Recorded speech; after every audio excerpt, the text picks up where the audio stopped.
जय हिंद, वंदे मातरम। मेरे दोस्तों, आप सभी को 74वें स्वतंत्रता दिवस की हार्दिक शुभकामनाएं और शुभेच्छा। आप देख रहे हैं ऋषि रिपोर्ट और मैं हूं ऋषि।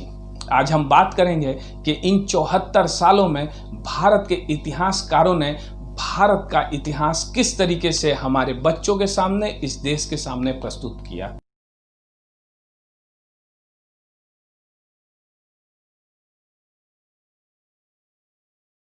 इन 74 सालों में भारत के इतिहासकारों ने इस तरीके से इतिहास को हमारे भारतीय समाज में प्रस्तुत किया, जहां पे हमने अपने ही मान, सम्मान और गौरव का समझौता किया और गुणगान नहीं किया। जो समाज अपने इतिहास को नहीं जानता, वह समाज अपने भविष्य के साथ खिलवाड़ करता है।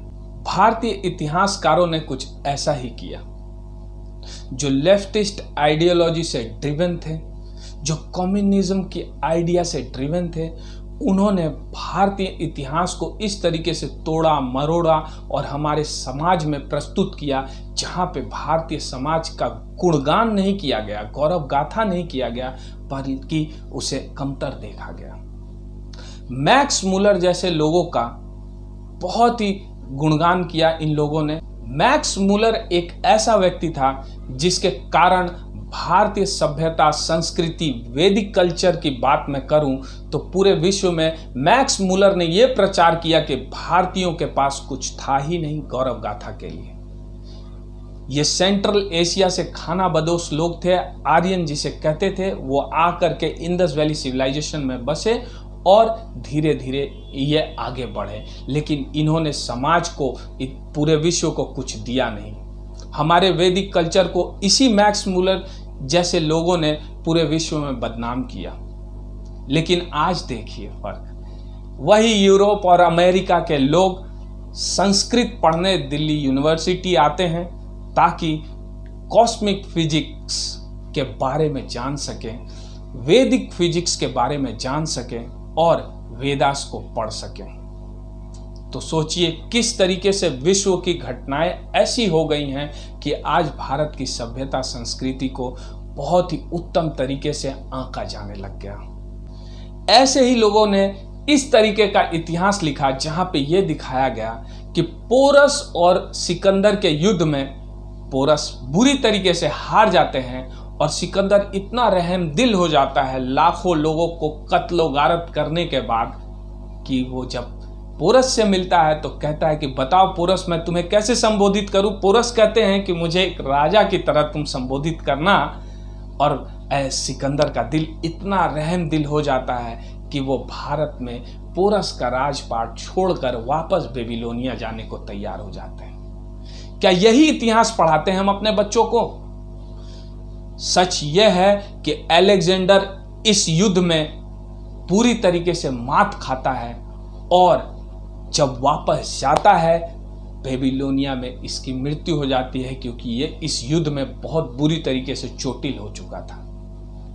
इतिहास को इस तरीके से तोड़ मरोड़ के पढ़ाया गया है कि पोरस को हमने छोटा दिखाया है। आपको पता है पोरस की सेना में 400 लड़ाका हाथी थे। नदी उफान पे थी और बारिश का मौसम था। रथ लेकर के आया था सिकंदर, फंस गया था कीचड़ के अंदर, और वो जो हाथियां थी पोरस की चढ़ बैठी थी उन रथों के ऊपर। ये सब कहानी था। हम भाला, तीर, ये बहुत सारी वॉरफेयर टेक्नोलॉजी जो पोरस की थी, अलेक्जेंडर उसके सामने कुछ भी नहीं थे। बस एक कैवेलरी यूनिट और इन्फेंट्री यूनिट लेकर के वो सोचे थे कि वो भारत फतह कर लेंगे, लेकिन पोरस से बुरी तरीके से हार के बाद बेबीलोनिया में जाके मर जाता है। आप इस चीज को रिसर्च करना, हिस्ट्री चैनल पे इसका खुलासा किया गया है कि किस तरीके से सिकंदर पोरस के हाथों से मात खाते हैं। वो व्यक्ति जो पर्सिया को जला के आता है, भारत को यूं ही जीत करके छोड़ के चला जाएगा, क्या यही सोचते हैं? उसके बाद इतिहासकारों ने यह भी पढ़ाया कि भारत जैसा कोई देश था ही नहीं। हम छोटे छोटे राज्यों में थे, हमारे कई राजा महाराजा अधिराज थे। वो मुगल आए तो हमें एक देश का नक्शा मिला, फिर उस पे अंग्रेज आए तो हम यूनाइटेड इंडिया की कॉन्सेप्ट लेके चलने लग गए। ये सरासर झूठ है। चंद्रगुप्त कौन था? ये इतिहासकार से पूछा जाए कि अखंड भारत के बारे में तुम क्या जानते हो, चंद्रगुप्त कौन था? ये ईसा पूर्व आए हुए लोग थे। इन्होंने भारत की सोच, पॉलिटिकल और फिजिकल बाउंड्रीज को तभी डिजाइन कर दिया था। हमने रामायण महाभारत में भारतवर्ष का जिक्र किया है, बताया है कि भारतवर्ष क्या देश था। तो ये किस तरीके की झूठ पढ़ाई जा रही है हमें कि भारत जैसा कोई देश ही नहीं था, ये छोटे छोटे राज्यों में बटे अलग अलग राजा के अंदर अधीन थे ये लोग, और हमें यूनाइटेड करती है ब्रिटिश सरकार, मुगल, जस्ट इसलिए कि हम मुगलों का, ब्रिटिशों का गुणगान करते रहे। ये सरासर झूठ था। इस झूठ को मैं बताता हूं। चंद्रगुप्त मौर्य जो ईसा पूर्व पहले ही आए थे, उनके बाद अशोका द ग्रेट, उन्होंने भारत, संपूर्ण भारत को एक राज्य, एक देश के रूप में कई सालों तक चलाया। आप समझिए कितना बड़ा झूठ, खोखला झूठ पढ़ाया जाता है हमें। इतिहासकार तो हर्षवर्धन, समुद्रगुप्ता, चंद्रगुप्ता 1, 2 के बारे में पढ़ाते ही नहीं है। इनके ऊपर इतिहास में एक एक चैप्टर भी नहीं, एक एक पेज होता है। क्यों? इनके ही पीरियड में, समुद्रगुप्ता के पीरियड में भारत का स्वर्ण काल आया, जिसे हम आज भी भारत के इतिहास का स्वर्ण युग कहते हैं। लेकिन इस स्वर्ण युग के बारे में इतिहासकारों ने क्या पढ़ाया है? जस्ट एक पन्ना। आप समझ सकते हैं कि इन इतिहासकारों की मानसिकता क्या थी, जो लेफ्ट आइडियोलॉजी से ड्रिवन थे। फिर वो भी समय आया जब इतिहासकारों ने ब्रिटिश साम्राज्य के गुणगान के लिए ऐसे ऐसे चीज का बकवास लिखा। आप समझ सकते हैं कि किस तरीके से उनका गुणगान किया गया। यहूदियों को मारने वाला हिटलर, पूरे विश्व में आज भी हम उसे अच्छा तो मानते ही नहीं है। वो एक दानव था।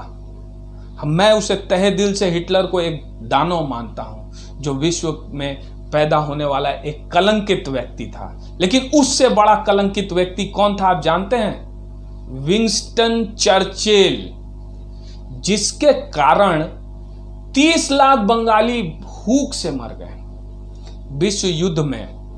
आप समझ लीजिए, विश्व युद्ध के दौरान, द्वितीय विश्व युद्ध के दौरान बंगाल से पूरा अनाज उठा करके यूरोप भेज दिया गया, जहां पर ब्रिटिश सेना लड़ रही थी यूरोप में, और जिसके कारण 30 लाख बंगाली भूख से मर गए। लेकिन हम हिटलर, जिसने 2 लाख यहूदियों को तबाह और बर्बाद किया, कत्लो गारत किया, उसे हम विश्व का सबसे बड़ा बदमाश समझते हैं। तो इटली से पहले जो विंस्टन चर्चिल थे, वो तो हमारे नज़र में आज भी देखिए, हमारे इतिहासकार उनके बारे में गुणगान करते हैं कि महान व्यक्ति था, उदार व्यक्ति था, पूरा टफ डिसीजन लिया उसने विश्व युद्ध 2 में। लेकिन हमारे इतिहासकारों में यह हिम्मत नहीं था कि यह बता पाए कि हिटलर, तुम तो बच्चे थे, तुमसे बड़ा जालिम और खतरनाक व्यक्ति विंस्टन चर्चिल था, जिसके कारण 30 लाख बंगाली जो है भूख से मर गए। इतिहास को हमें इस तरीके से नहीं पढ़ाया जाता है। आप सोचिए, हमें यहां तक यह सुनाया गया है कि दे दी हमें आजादी बिना खड़ग बिना ढाल, साबरमती के संत तूने कर दिया कमाल। हां जी, आपने कमाल किया है, लेकिन हमें आजादी इस तरीके से नहीं मिली है। अगर विश्व युद्ध ना होता तो हम शायद आजाद भी ना होते, क्योंकि विश्व युद्ध ने ब्रिटिश साम्राज्य की कमर तोड़ के रख दी थी। किसी देश को चलाने के लिए अर्थव्यवस्था, सैन्य नीति, ये सारे चीज होने चाहिए थे। सिर्फ कांग्रेस की फिलॉसफी और पॉलिसी से अगर हमें आजादी मिलती तो हम तो आजाद 1930 में हो जाते, 14 में हो जाते, 5 में हो जाते, 47 में ही क्यों हुई? 45 में युद्ध समाप्त हुआ और भारत को 2 साल बाद आजादी मिली। वो शेर, वो नायक, वो बलवान लोग थे जिन्होंने अपने खून से इस मिट्टी को सींचा है। मैं उनको सत सत नमन करता हूं। भगत सिंह जैसे लोग इस देश में आए। 23 साल का उम्र, आप सोच सकते हैं उस उम्र में क्या भावना, क्या जज्बा रहा उस सरदार का, जिसने उस बसंती चोले के लिए, आपकी हमारी आज़ादी के लिए, हमारी अभिव्यक्ति की आज़ादी के लिए, हमारी सोच के लिए, हमारे रहन सहन, हमारे लिए अपने आप को सूली पे चढ़ना कबूल किया। लेकिन ब्रिटिश साम्राज्य की गुलामी कबूल नहीं की। चंद्रशेखर आजाद, खुदीराम बोस जैसे लोग थे, 16 साल की उम्र में फांसी चढ़ गए। सुभाष चंद्र बोस, शेर, आज भी भारत कृतज्ञ है इन लोगों का, जिनके बारे में हमारे इतिहासकार एक पन्ना भी नहीं देते हैं इतिहास के, बच्चों के इतिहास के किताबों में। क्या देते हैं हम, क्या पढ़ाते हैं? अपने वीरों का गुणगान करना नहीं सिखाते।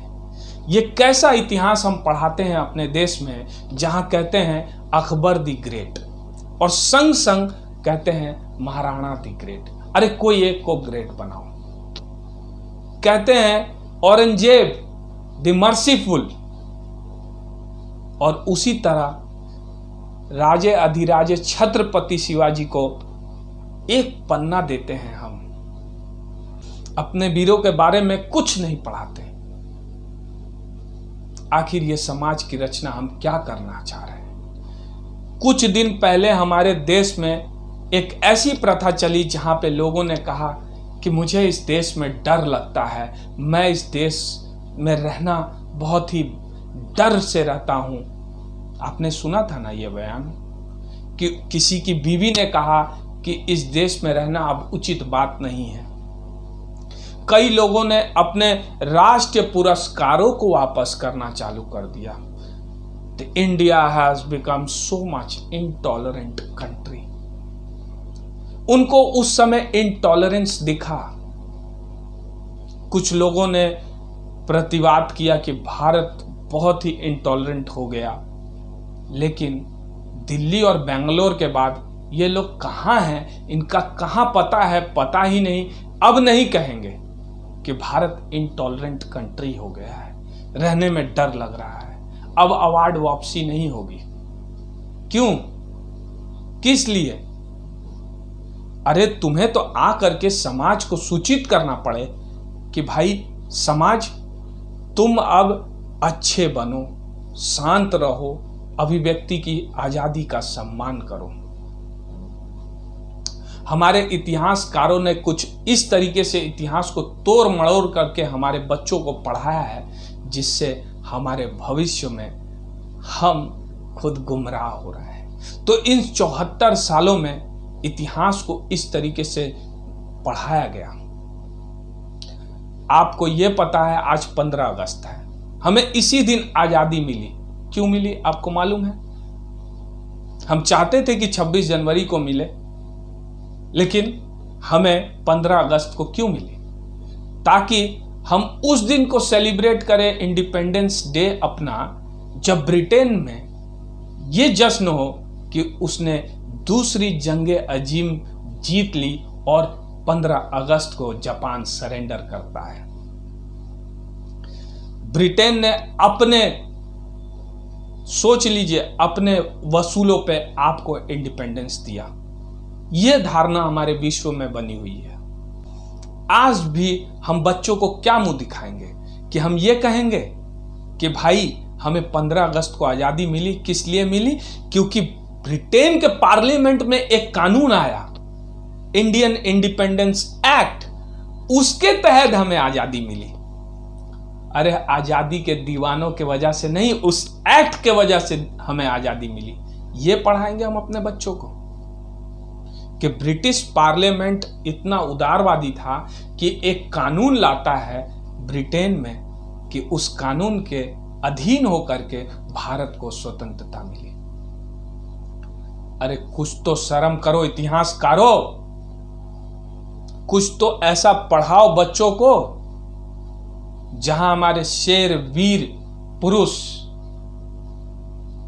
उनका कद आज इतना बड़ा है, अरे हम उन्हें सम्मान ही नहीं दिला पाते।